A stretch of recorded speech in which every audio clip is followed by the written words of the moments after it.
nouveau bilan lecture et c'est parti. Comme d'habitude, on commence avec les romans et tout d'abord, j'ai lu le premier volume de la série Cruel garçon perdu qui s'appelle The Never King, édité chez Roncière. Pour moi, c'est le dernier essai chez Roncière. Je n'accroche jamais au titre qu'ils publient malheureusement et je vais avoir un constat assez similaire pour ce titre, même si je vais continuer, je vais vous expliquer pourquoi.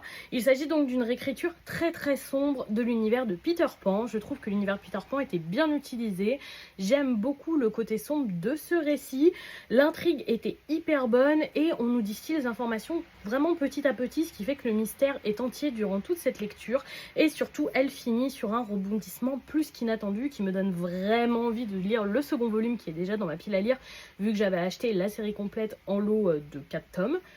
Mais comme d'habitude chez Roncière, je trouve qu'il y a des scènes de sexe inutiles et trop nombreuses, comme souvent. Alors ici, c'est un petit peu plus justifié parce que notre protagoniste a évolué dans un univers de prostituées et donc a appris que utiliser son corps lui permettait d'obtenir ce qu'elle voulait. Donc c'est un petit peu plus justifié que d'habitude.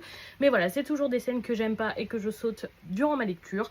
Mais malgré tout, ma curiosité est piquée au moins pour un second tome.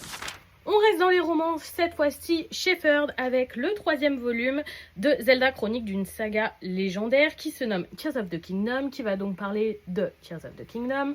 Si vous me suivez un petit peu, surtout si vous suivez mes stories, vous savez que j'ai complètement abandonné le jeu. J'avais été déjà déçue par Breath of the Wild, mais encore plus avec Tears of the Kingdom.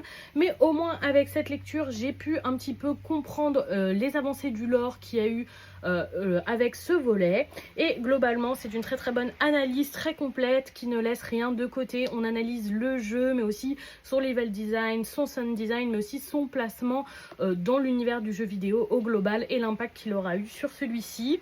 C'est très complet, si vous êtes fan de Zelda, ça vous plaira.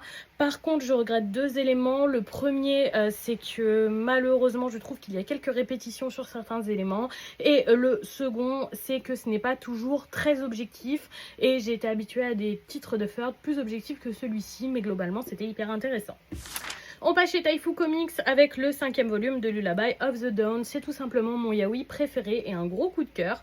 Ce tome nous permet encore d'avancer l'intrigue qui est vraiment très intéressante et hyper originale. J'aime toujours la relation entre nos deux protagonistes, mais la grosse force de ce roman, c'est l'originalité de son univers et le mystère autour de son intrigue. On termine ce bilan lecture avec un autre énorme coup de cœur. Il s'agit du 11e volume de The Danger in My Heart, édité chez Kana, qui est tout simplement une de mes romances favorites de ces dernières années. Je prends énormément de plaisir à suivre ce titre.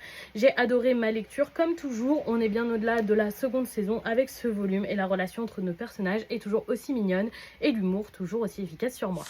Et donc voilà pour ce bilan lecture. Dites-moi si vous avez lu certains de ces titres ou si certains vous tentent. Je serais curieuse de vous lire et je vous souhaite surtout une bonne soirée tout le monde.